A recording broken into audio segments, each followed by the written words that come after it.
Olá, eu sou Diego, conselheiro matrimonial e instrutor bíblico nas horas vagas. Hoje nós vamos tratar de um assunto polêmico, o sábado da Bíblia. Quer descobrir o que a Bíblia fala a respeito? Vem comigo.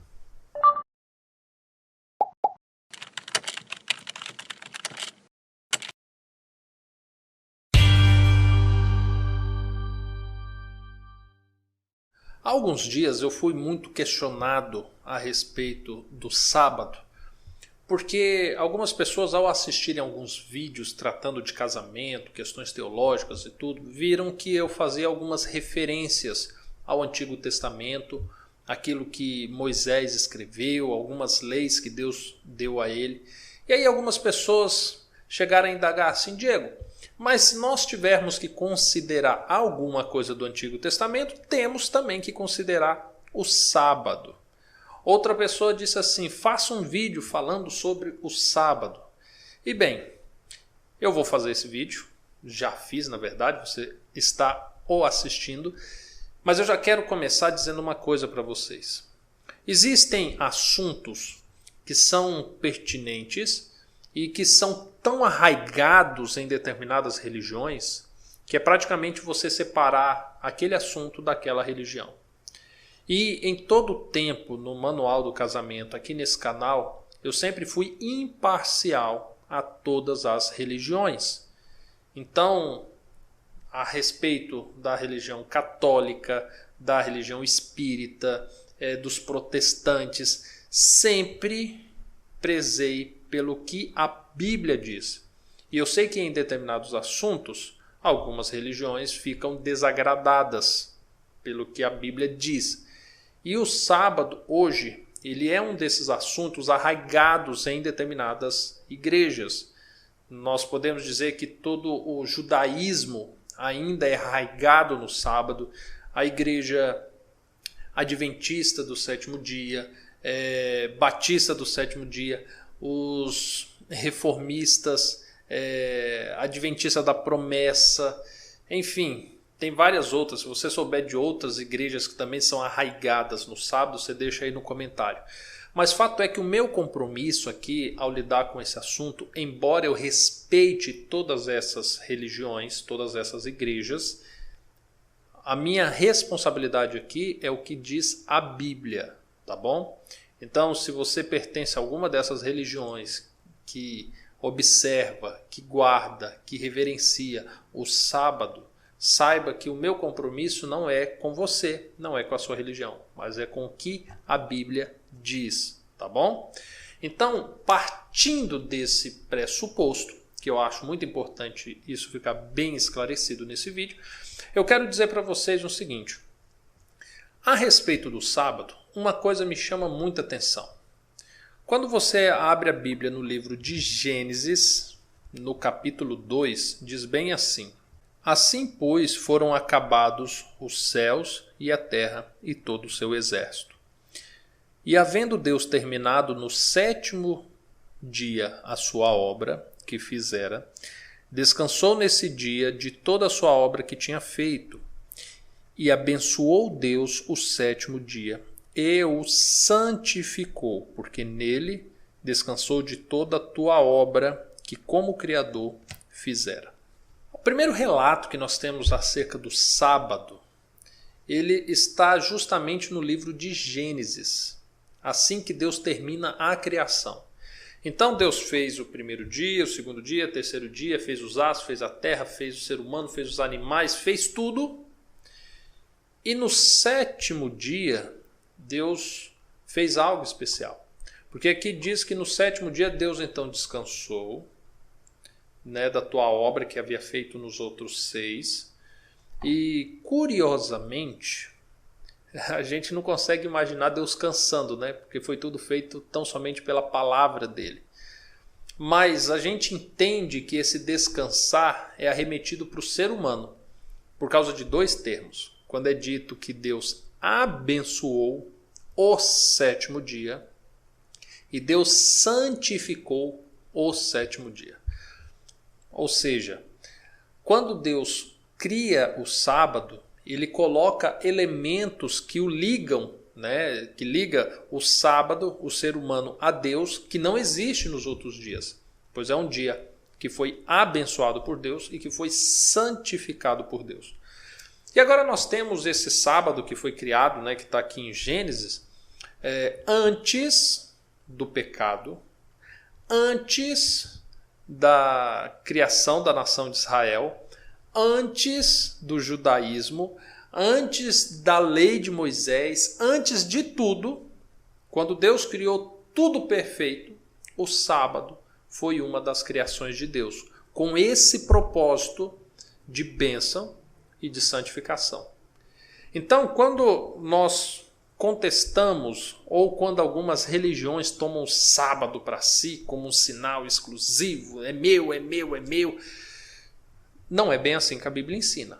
O sábado ele é um dia universal a todo e qualquer ser humano que queira usufruir ou gozar de pelo menos duas bênçãos específicas que existem sobre esse dia, criadas antes mesmo de haver nação de Israel, antes de haver pecado, antes de haver lei, enfim. Tá? Então isso é algo incontestável. Agora, existem outras coisas interessantes para a gente ver a respeito do sábado. Em Êxodo, no capítulo 19, e assim, eu estou falando no capítulo 19, não, capítulo 16, no verso 29, tem um verso que diz bem assim, ó, considerai que o Senhor vos deu o sábado, por isso ele no sexto dia vos dá pão para 2 dias. Cada um fique onde está, ninguém saia do seu lugar no 7º dia. Assim descansou o povo no 7º dia. Ou seja, quando Deus está tirando a nação de Israel do meio do Egito, Moisés carregando o povo no meio do deserto, não havia lei ainda. A lei só vem aparecer no capítulo 20, quando eles chegam no Monte Sinai. Não havia lei.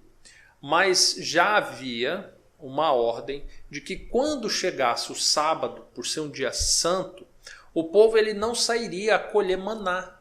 Lembra do maná, o alimento que Deus mandava para o povo no deserto? Eles não saíam para colher.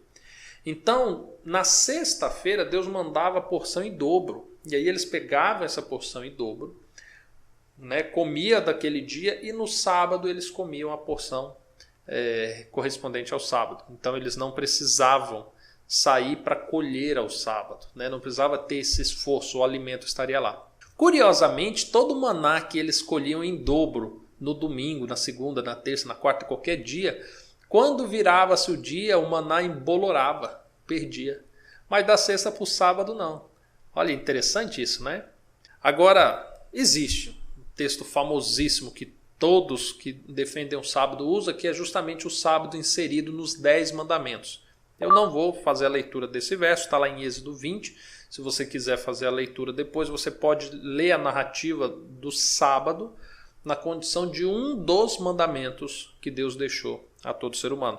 Mas agora eu quero ir lá para o capítulo 31, ainda de Êxodo, no verso 16, que diz o seguinte: pelo que os filhos de Israel guardarão o sábado, celebrando por aliança perpétua nas suas gerações. Entre mim e os filhos de Israel é um sinal para sempre, porque em 6 dias fez o Senhor os céus e a terra, e no 7º dia o descansou e tomou alento. Ou seja, aqui nós temos uma expressão que algumas dessas religiões usam, né, referente ao sábado, que fala em guardar o sábado. E eu sempre contestei, questionei, falei, de onde tira guardar, guardar? Bem, é bíblico, né, o termo guardar, e ele está justamente com o conceito das pessoas observarem, cumprirem aquilo que diz respeito à lei, tá? Aquilo que diz respeito ao sábado. E é interessante esse verso que eu li para você, porque ele tem 2 palavras que eu acho muito interessante. A primeira, estatuto perpétuo. Aquilo que é perpétuo, ou melhor, né, eu vou usar aqui a frase de Sandy Júnior, aquilo que é imortal não morre no final. Aquilo que é perpétuo não termina em algum momento. Aquilo que é eterno não tem fim. Concorda comigo? Ou seja, quando diz que o sábado é um estatuto perpétuo, eterno, significa que se chover no sábado, o sábado vai continuar sendo sábado. Se porventura você estiver na África, o sábado vai continuar sendo sábado.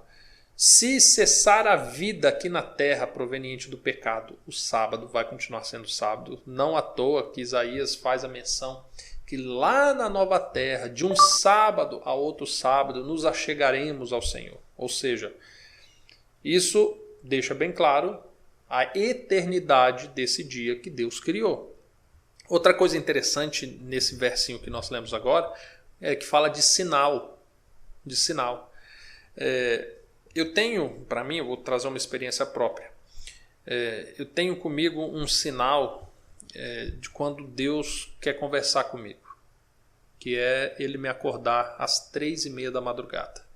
Por inúmeras vezes isso já aconteceu. E em outro momento eu vou contar ou compartilhar pelo menos uma dessas experiências. Mas esse é um sinal entre mim e Deus. Eu percebo que quando eu quero buscar algo em especial, eu busco nesse horário. Quando Deus quer me revelar algo em especial, Ele me busca nesse horário. E é um sinal entre eu e Ele.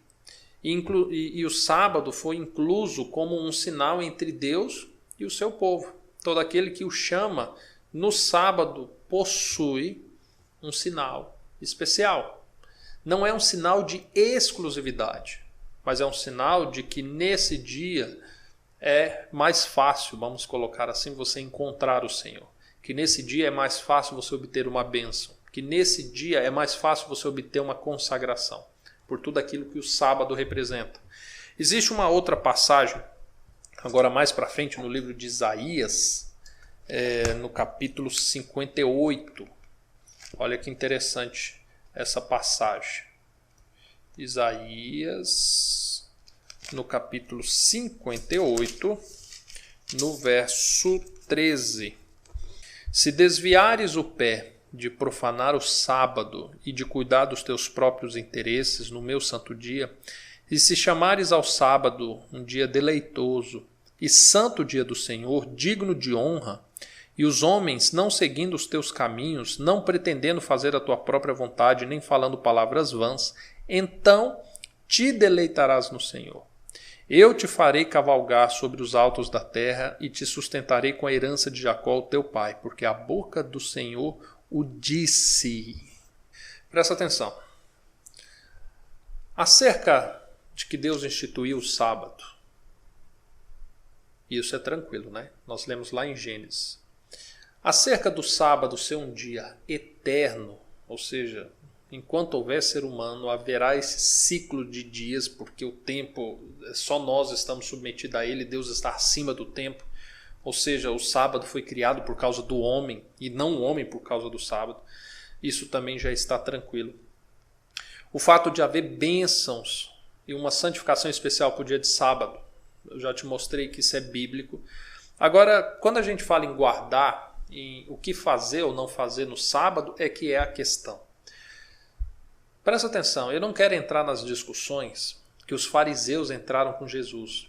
Naquele mimimi, sabe? Ah, não pode cuspir no chão. Ah, não pode andar 10 passos. Ah, não pode pegar... Não, calma. Antes de você se preocupar com o que não pode fazer, vamos olhar naquilo que pode, naquilo que a Bíblia traz. Aqui na palavra de Isaías diz o seguinte: se você conseguir desviar o teu pé de profanar... Por que fala profanar o sábado? A gente só profana algo que é santo. A gente profana algo santo quando a gente torna ele secular, ou quando torna algo santo em algo comum. Quando nós fazemos isso, nós estamos profanando.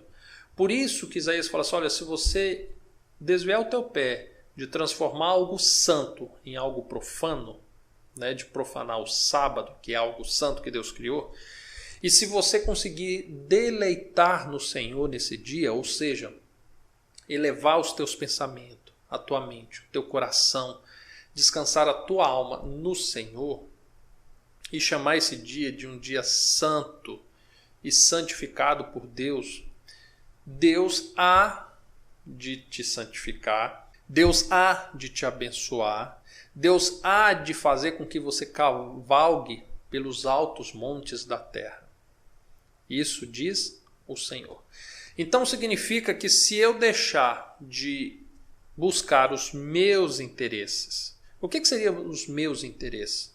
É eu fazer aquilo que eu gosto, é fazer aquilo que me dá prazer, ou fazer aquilo que está ligado a um sonho, à minha profissão, ao meu projeto de vida. Então, se eu me colocar em segundo plano e colocar Deus em primeiro plano nesse dia, eu estou então cumprindo o que a Bíblia fala em guardar, né? Então, quando diz respeito a isso, eu preciso entender que eu não vou trabalhar nesse dia, eu não vou buscar os meus próprios interesses nesse dia, eu não vou realizar atividades que eu poderia fazer outros dias da semana. Esse é um dia consagrado. Assim como o momento em que você vai à igreja não é um momento santo, não é um momento consagrado. Você não vai lá no intuito de adorar a Deus, de receber uma bênção de Deus, de louvar a Ele. A grande questão é que o sábado, embora algumas pessoas transformem ele em uma instituição de uma igreja, o sábado é justamente o oposto.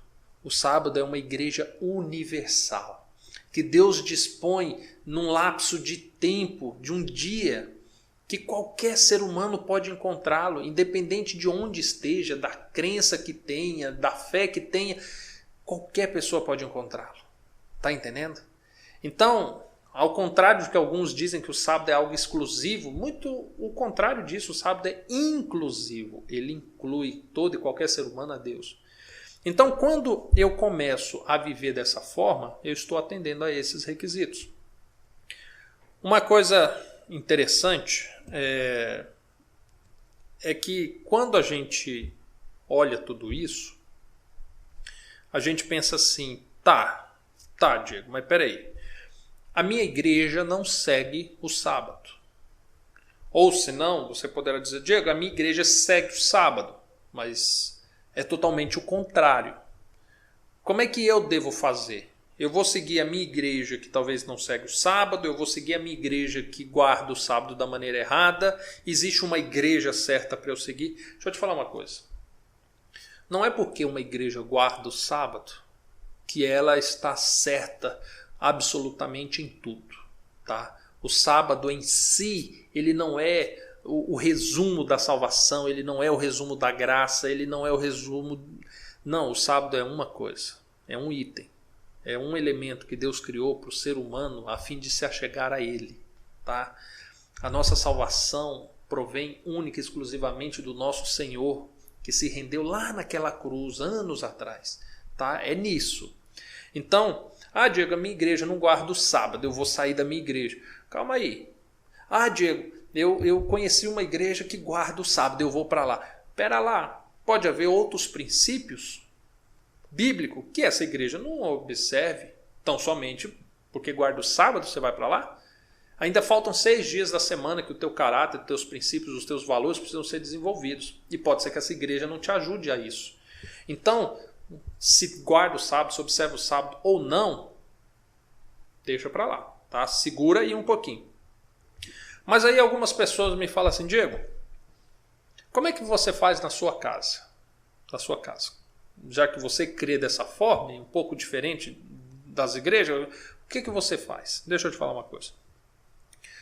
A palavra do Senhor me ensina que eu e minha casa precisamos ter esse dia como um dia santo. É como se eu estivesse 24 horas na igreja, dentro da igreja. Eu estou dentro do sábado, então é como se eu estivesse dentro da igreja. Dentro da igreja, eu não fico fazendo ligações de negócio. Eu não compro coisas quando eu estou dentro da igreja. Eu não fico assistindo coisas seculares que não me edificam, sabe? Quando eu estou dentro da igreja, eu fico com meu coração sensível a ouvir a voz do Senhor, a falar com Ele, a adorá-lo. Então, na minha casa, o sábado é uma igreja de 24 horas. Então, nós às vezes nos reunimos em um monte, às vezes nós vamos a uma lagoa, a um parque, a um lugar que tem a natureza. Às vezes ficamos em casa, mas ouvindo hinos, lendo a Bíblia, com atividades totalmente diferentes ao longo da semana. Vamos também em igrejas. Eu sou pregador, então eu prego aos sábados, eu prego aos domingos, eu prego às sextas-feiras, eu prego às quartas, às quintas. Tudo quanto é igreja me chama e eu vou, sabe? Então, graças a Deus, a minha agenda nesse aspecto ela é bem corrida. Então, são dias que a gente dedica dessa forma, sabe? Então, não existe muito uma regrinha básica a seguir. O princípio, né, primordial que você precisa ter em mente é que o sábado é uma igreja de 24 horas. Que não importa onde você está dentro dessa igreja. E é um dia que Deus vai abençoar e vai santificar. Tá? Existe outras passagens famosas. Tem inclusive aqui Jesus discute com os fariseus, porque os discípulos apanharam uma espiga e ele fala que o corpo, o ser humano é muito mais importante, né, do que o sábado, porque o sábado foi feito por causa do homem e que Jesus é Senhor, inclusive do sábado. Essa passagem está em Mateus 12, verso 8, depois se você quiser ler. Tá? Fato é que nesse dia eu também posso promover o bem às outras pessoas. Às outras pessoas, não a mim. Porque senão o princípio fere, né? Porque a Bíblia deixa bem claro que eu preciso me desviar dos meus próprios interesses. Então, eu posso cuidar dos interesses dos outros. Eu posso me preocupar em ajudar os outros. Não tem problema nenhum nisso. E existe uma outra passagem, e com essa eu gostaria de terminar essa leitura. E essa vai ser importante para você que não guarda o sábado, para você que guarda o sábado, para você que algum dia já entrou em discussão a respeito do sábado. Está lá em Colossenses. Isso já no Novo Testamento, tá? Colossenses no capítulo 2, no verso 16. Olha só o que diz aqui. Ninguém, pois, vos julgue por causa de comida e bebida, ou dia de festa, ou lua nova, ou sábados, porque tudo isso tem sido sombra das coisas que haviam de vir, porém o corpo é de Cristo. O que está querendo dizer esse verso? A tua alimentação é importante? É importante. A Bíblia diz que é comais, que é bebais, que é fazer qualquer outra coisa, fazer para a honra e glória do Senhor. Mas aqui diz que ninguém vos julgue pelo que você come ou que você bebe. O fato do sábado ser um dia abençoado, santificado e de ser um sinal entre Deus e nós e vós, né? É importante, mas que ninguém vos julgue pela forma com que você guarda ou faz. Significa que o fato de um ser humano não poder julgar significa que eu estou isento da culpa se eu estou fazendo errado? De maneira nenhuma. Mas só existe um que pode me julgar, que é Deus. Então, se porventura você é um sabatista, que você guarda o sábado, é de uma dessas igrejas que acha que só vai ser salvo quem guarda o sábado, e se estiver nessa igreja, deixa eu te falar um negócio. Você que está muito preocupado com a lei, com o que diz o Senhor, se atenta um pouquinho em Colossenses, tá? Se atenta, baixa a bola, não é por aí. Se você não guarda, não observa, também não vá criticar aqueles que estão guardando, que estão observando, dizendo que eles são de antigamente, do tempo de Moisés. Presta atenção, a suma disso se você guarda ou se você não guarda, que não traga isso para discussão, nem para ferir alguém ou para machucar alguém, independente de que lado você esteja, tá bom? Tenha tão somente a certeza de que, de fato, o sábado é uma instituição que Deus criou, que estava em vigor na nação de Israel, que estava em vigor no tempo de Cristo, que estava em vigor sobre a nova aliança, que estava no Éden quando Deus criou a raça humana e que vai estar na eternidade, quando só os salvos e o pecado não mais existir, ainda haverá o sábado. Então que Deus te abençoe, que Deus te ilumine. Se você pensar assim, Diego, mas Deus fez nova todas as coisas, que a graça... Deixa eu te falar, não cai nesse papinho não, viu? Existem muitas coisinhas que as pessoas tiram, e aí eu acho importante, eu só pincelar isso e a gente encerra. Existem versos que as pessoas utilizam para anular o casamento, para permitir o divórcio, para se tirar o sábado, para se fazer imagens e esculturas, para matar, para roubar, para mentir. E tudo isso é obra de Satanás. Então quando alguém pegar e falar assim, olha, mas na cruz de Cristo acabou o sábado, né? Acabou o sábado na cruz. Lembra que existem tantas outras coisas antes que foram criadas junto com o sábado que não acabou na cruz de Cristo. E quando a gente fala em cruz, assim como Deus, quando terminou no 6º dia a tua obra e descansou ao sábado, lembra que Jesus foi morto e ele disse, Pai, está feito, está consumado, na sexta-feira, no pôr do sol. Que ao sábado não houve atividade, houve um descanso. E que no domingo, no primeiro dia da semana, quando se renovou o ciclo, eis que agora Cristo ressuscita e as suas atividades recomeçam. Leve isso em conta, tá bom? E sempre que alguém trouxer um argumento, quer seja para o sábado ou para qualquer outra coisa que tente invalidar algo que Deus fez, questione, aprofunde-se e vê se isso se aplica a todos os outros princípios que a Bíblia tem, ou se você vai pegar um princípio isolado e aplicar a algo isolado. E olha, geralmente quem faz isso não é defendendo a palavra do Senhor, mas é para defender a sua religião, é para defender o seu pastor, é para defender o seu padre, é para defender o seu líder espiritual, é para defender o seu próprio estilo de vida e não a palavra do Senhor. Tá bom? Que Deus te abençoe. Vou deixar outros vídeos de temas polêmicos para você se aprofundar um pouquinho mais. Curta esse vídeo, deixa os seus comentários aqui embaixo, daquilo que você gostou, do que você não gostou, do que concorda, do que não discorda, e se inscreva no canal. A gente se vê num próximo vídeo. Até mais, tchau, tchau.